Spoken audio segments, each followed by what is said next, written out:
the traditional shaman on the steps would just talk to the person and find out what's going on in their life and what's wrong and why they're out of balance, and then he would attempt to construct a series of overtones to touch the chakras in the way that would put them back in balance.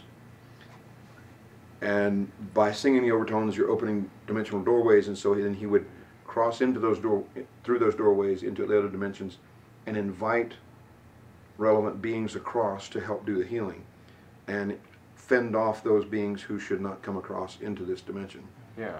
And so they traditionally stop singing fairly early because it beats them up pretty bad.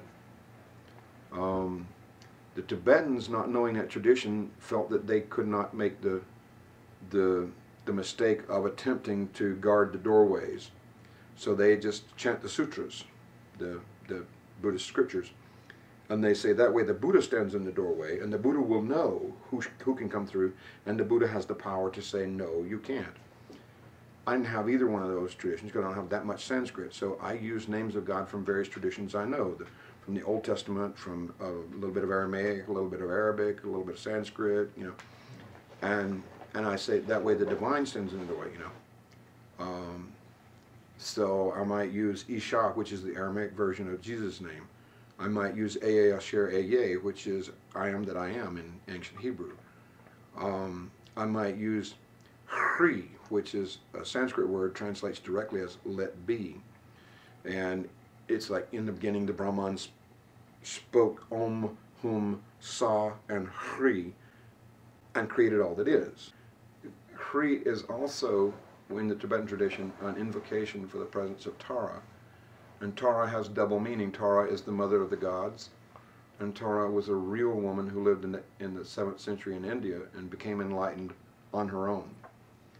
And she said that she would steal a few minutes every day to sit in the temple in front of the statue of Avalokiteshvara, the self-created Buddha of compassion, who's always shown with tears running down his face. And so she said, if you believe that I have become enlightened, then you must accept that I can only say that I sprang forth from the tears of Avalokiteshvara.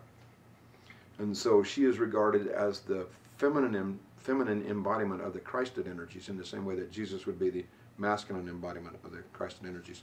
So I'll start a healing session frequently with Hri, Isha, so you get masculine and feminine Christed energies, because I want somebody to, you know, the 6th chakra, seat of the Christed energies, wisdom, insight, intuition, compassion.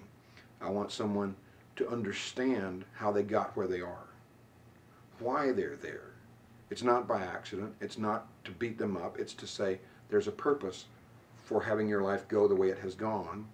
We're now at a point where you have a crossroad. You have a choice. Things can go in a different way. And that they have compassion for themselves. They don't beat themselves up about being there, about what has happened to get them there. And that they have insight and intuition about how to go forward from there. Okay, then we move into other stuff. Maybe, you know, go into the lower stuff and work on some deeper body issues.